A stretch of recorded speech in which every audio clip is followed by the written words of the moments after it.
Okay, hello, this is Sunny Carvalho, and first of all, I would like to thank Moon and the Maker and RubberMoon for allowing me to be here, and we're going to do this cool little dolly. When I first had the idea of these heads that Kristen showed you the stamps, I wanted to be able to have all sorts of different hairstyles or different things popping around. This one, for instance, has these little things hanging off the sides and some felt sewn down on the top. But I wanted to be able to use one face to do a lot of different things. So the bodies can be different, the heads, you can put hats or hair, whatever you want to do. But I'm going to show you how to get started on this type of little dolly. So the first thing that I did, Kristen makes these cool red rubber palettes that are super smooth. So we put down a layer of black gesso just with a brush and then stamped into it with the stamp. And then I did it directly onto a piece of muslin.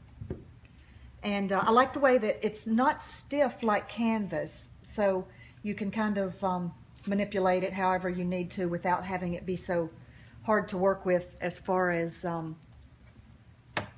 when you start to stuff the doll and things like that. So first of all, I'm going to begin by painting this face, and this is all just golden fluid acrylic right here.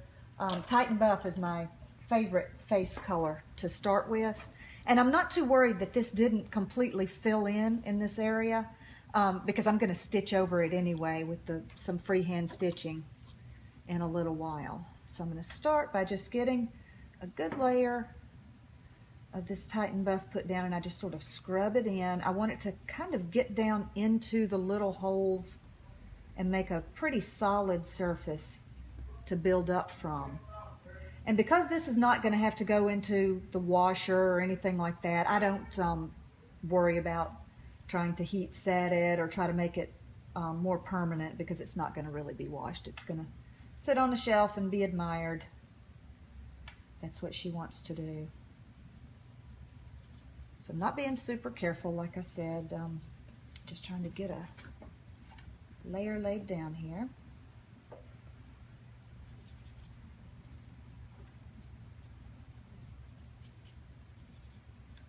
And while it's still wet, I'm going to go in with a little burnt umber light and start giving her a little bit of shadowing. And it's just going to kind of blend with that Titan Buff.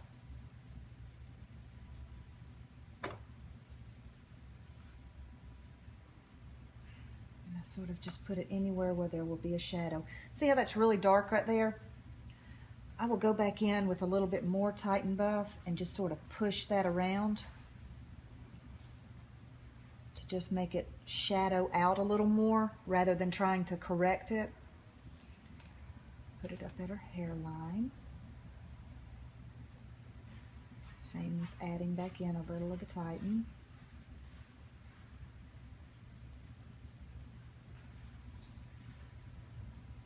Give her a little cheek. It's a little too much. Whoops, excuse me. Here I am. Job hazard. Job hazard. Okay. Gonna give her a little cheek here. Because that is a little much, I will again use the Titan Buff to blend it outward.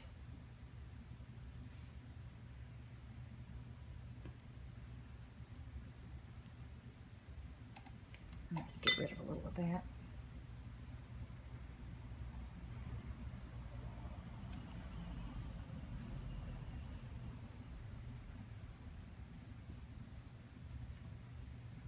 Okay, so that makes sort of a little pinky cheek color. I'm going to go a little bit more full strength for the lip area. And I never cover the entire lip. I kind of leave a little spot there so that I don't really have to do much highlighting in that area. I use titanium white for the nose highlight, and kind of up into the forehead area.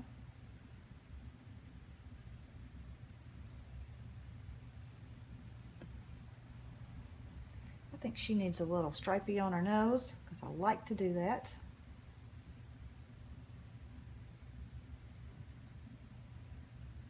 And I'm going to put a little bit of blue in a couple of spots just to kind of pop that out.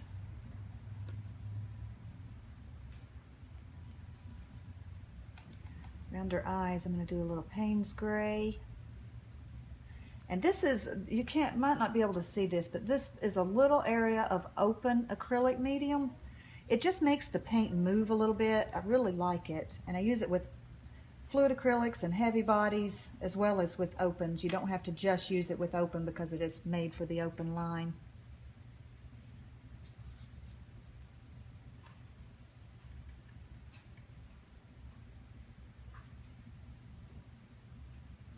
Paint is already starting to dry, as those wonderful fluid acrylics do. So I'm going to wet it a little bit more with this open.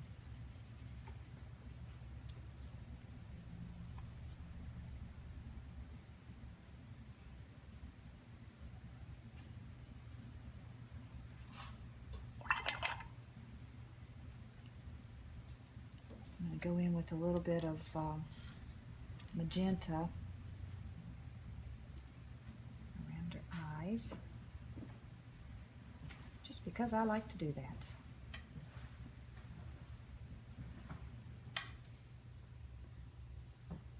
All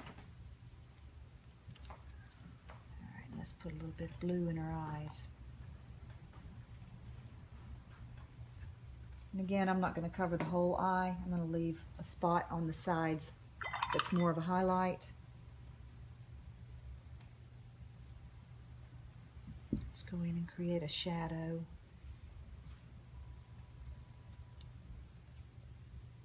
Over that eye.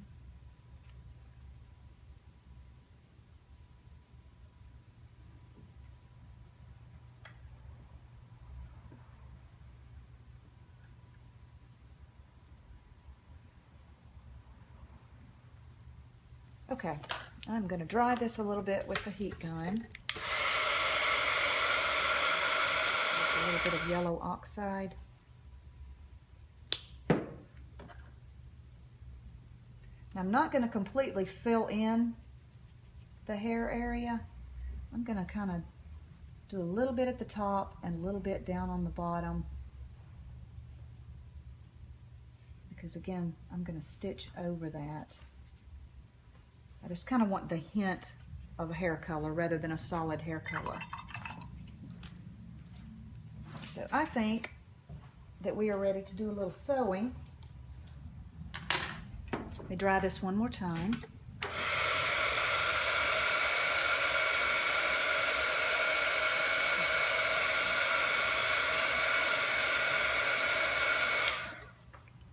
All right, now I'm going to get rid of all of this paint. Bring in some fabric. These are just some little pieces of fabric that I have pulled out, just little strips, little pieces.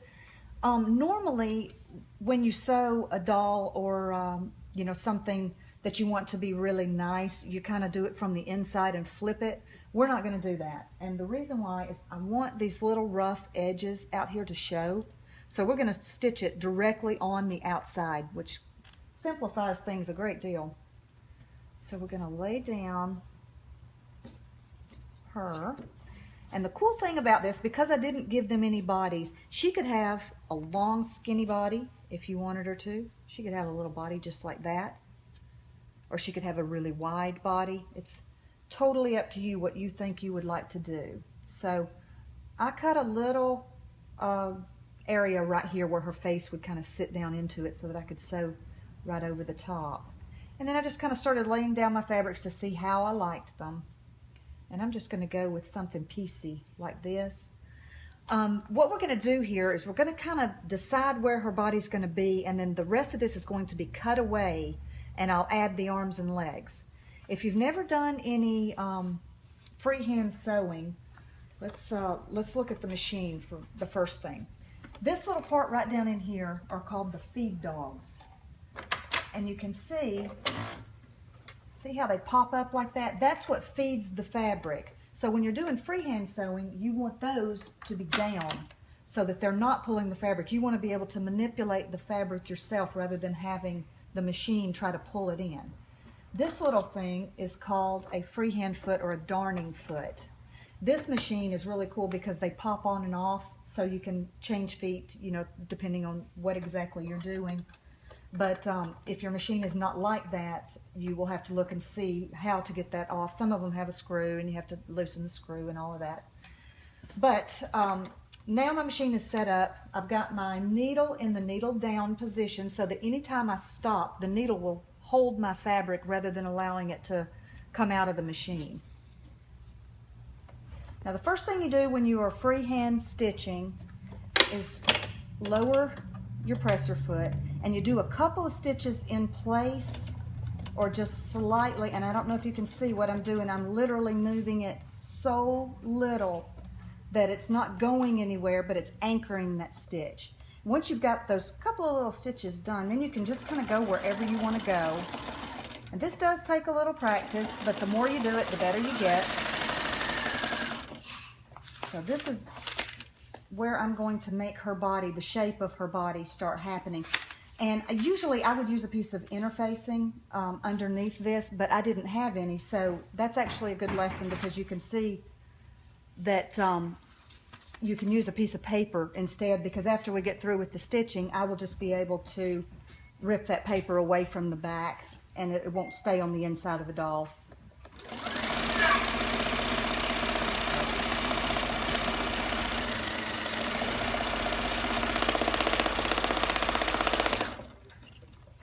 Now I'm going to try to anchor down all of these little bits here so that they won't be flapping around. So I'm just going to go for a minute and let you guys watch.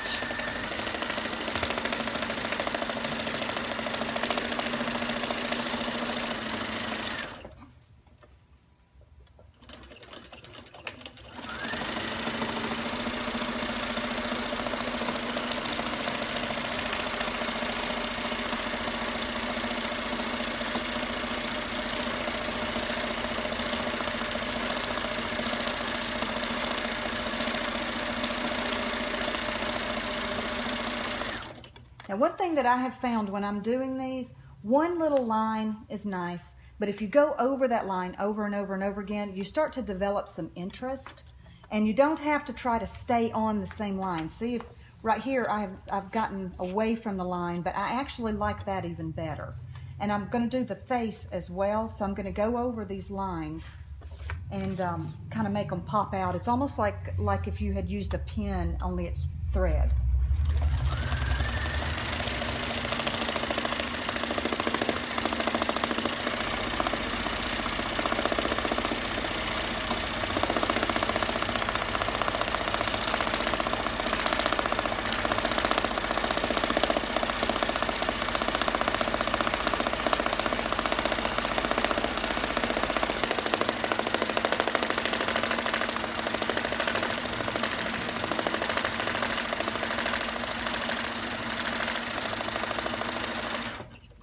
Give her some little pigtails up here.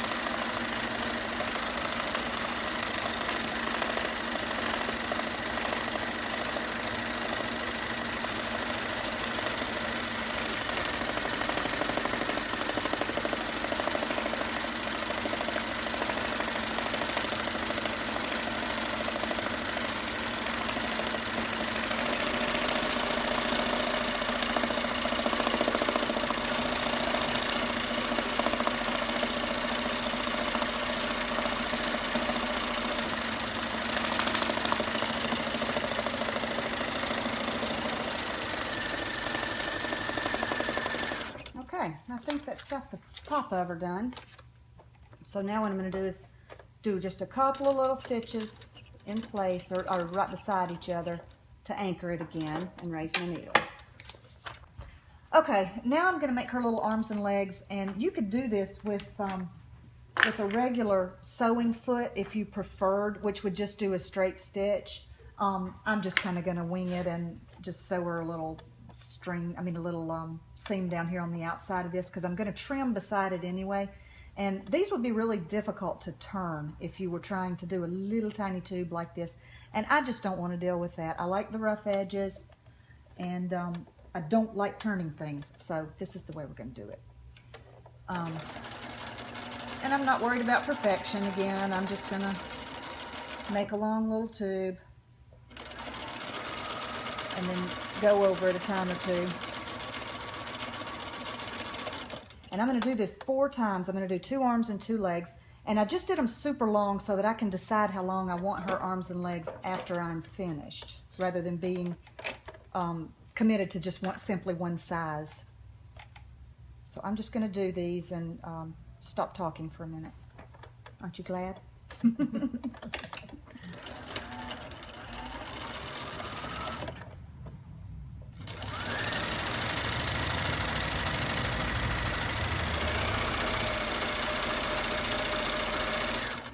Let me give you a warning, you do not want to get your thumb under there. So be careful when you get to the ends.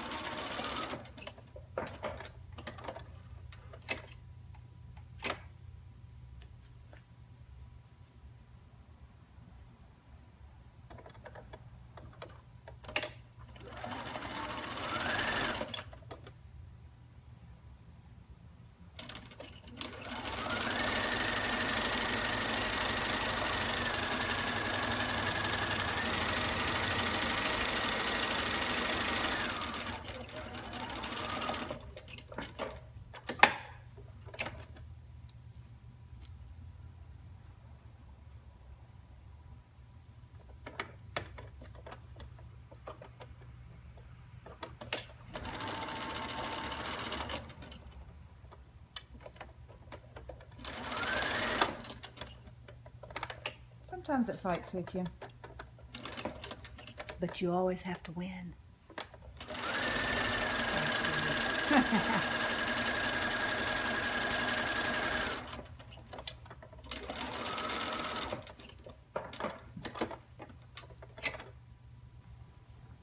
All right, the next thing I'm going to do is I've taken all of these little tubes and I'm going to tie a knot at the bottom. And the reason for that is just to make her little feet like that.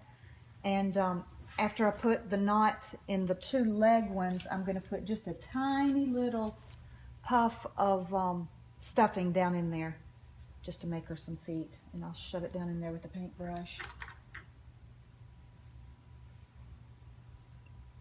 And that is not totally necessary. You could fill the whole leg up, you could put none, you could do whatever you wanted to do on this part. But I'm just going to put that down there and make her a little ankle. Just use whatever you've got to. Could you put little rice or something? You could put whatever you wanted. Yeah, you could put rice, you could put, gosh, what else could you put? Water? No. I don't think water would work. Water baby.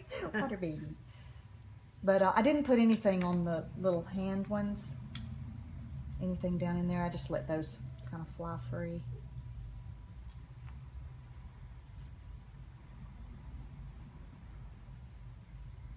Now after I get the arms and the legs, whoop, look at that. Ripped out some of the stitches, but I'm not going to worry about it. I'm just going to shorten that leg when I put it into the doll. No, actually I am going to worry about that one because it ripped a little further. So all I'm going to do is stick it in here and I'm going to do it again. Just in a little bit further so it catches all of that. Okay, small malfunction. Which happens, which is the reason my mother used to cuss when she would sew. And I will trim all of these little strings off later, so I'm not going to worry about that. Okay, and I'm going to go back in here. I should have come around a little bit to kind of seal off the end of this arm so that it'll be closed up like this one is. So I'm going to go back in here and do that right quick.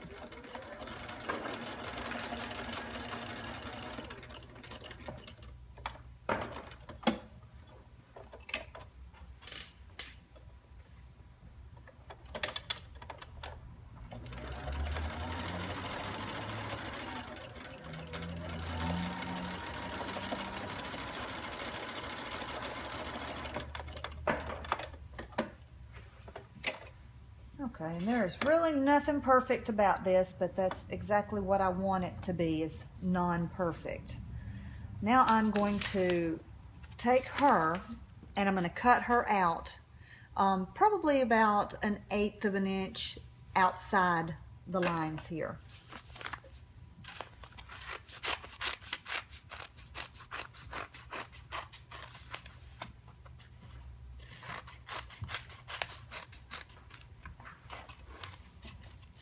At this point, I've still got the paper backing that, or interfacing if that's what you've chosen to use. If you do use interfacing, you don't necessarily have to remove it unless it's really heavy interfacing. A lot of the interfacings are lightweight enough that you can just leave them inside the doll. But because this is paper, I'm going to end up taking it out, and I'll show you how after I get her put together. Okay. Let's get rid of all this. Okay, I've got this piece of fabric right here that's going to back her, so I'm going to put her on it like that so that when I sew around it on the outside, that'll be the back of her.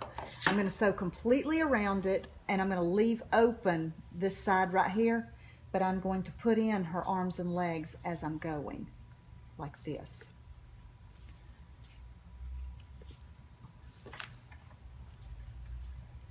I'm going to angle them a little so you can decide at this point how long you want them to be. I'm going to make that arm about that long. But don't forget, you've got to leave open an area to put the stuffing in. So I'm going to stitch that arm down, and then I'm going to flip her around and go around here to where the other arm is going to be.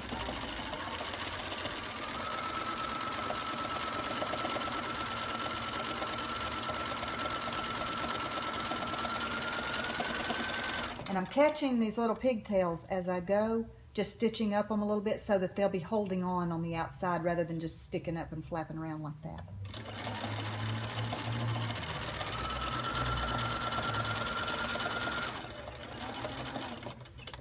Okay, I'm going to put in her other arm. I'm going to trim this one off a little because it's super long.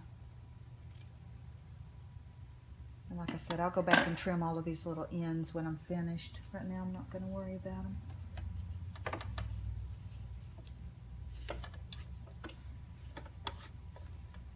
Kind of keep your threads out of the way so that they don't get wrapped up in the needle. But you don't have to trim them yet.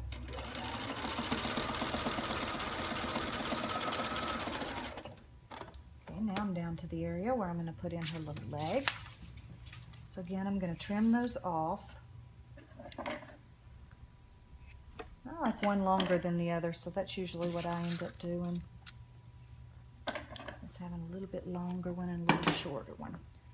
And I'm going to turn the stitching, I'm going to turn it inward like this.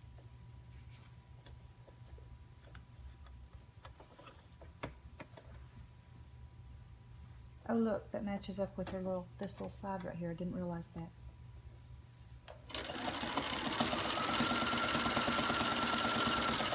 Okay, now here's the spot that I'm going to leave open until I get it stuffed. So I'm going to take it out of here.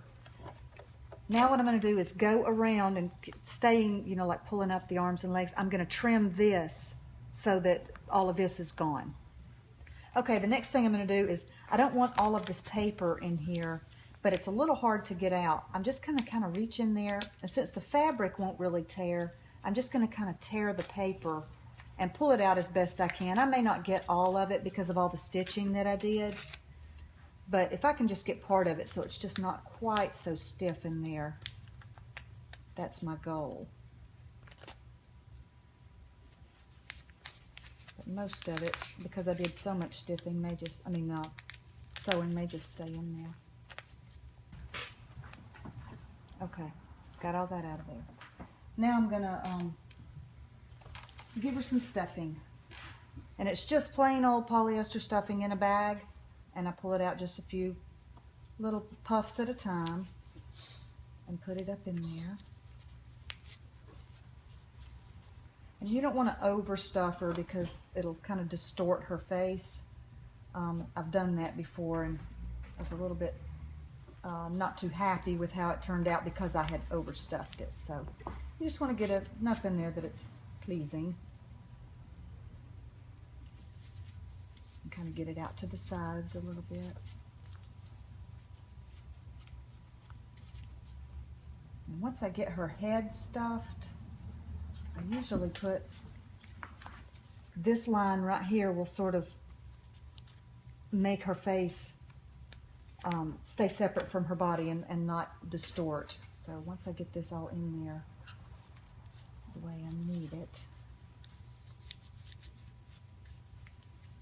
there.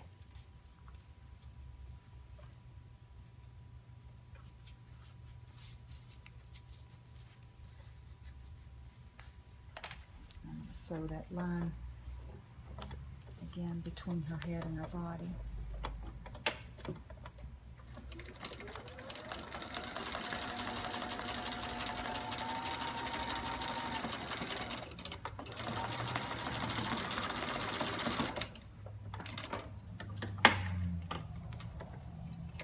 Now one thing I do want to say, if you are going to, on this doll, if you're going to do any outside embellishments like this little button and things like that, you can do that at the end, but actually it's kind of easier to do it before you get the body sewn together. This one I just didn't do any buttons or anything like that on her.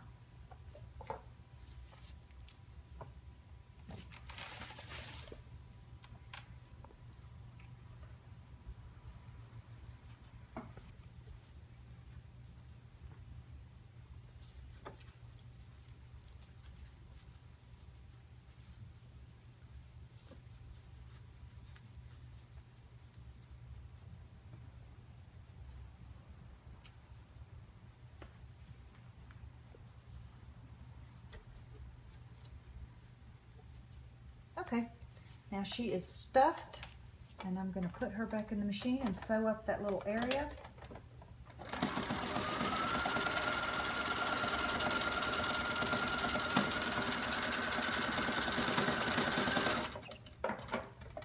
And now I am going to take her out and I will trim off all of these little strings, and little baby Kristen is born. Okay, here are the two finished little dollies. And I did want to say one thing. I know that I made this look super easy, and if you start doing this and it's the first time you've ever done it, it may not be so super easy for you. But the more you do it, the easier it gets. So it's not complicated, and you're not trying to make perfect stitches. Just always keep that in mind. And like I said, the more that you do it, the easier it will be. And here they are, little friends holding hands.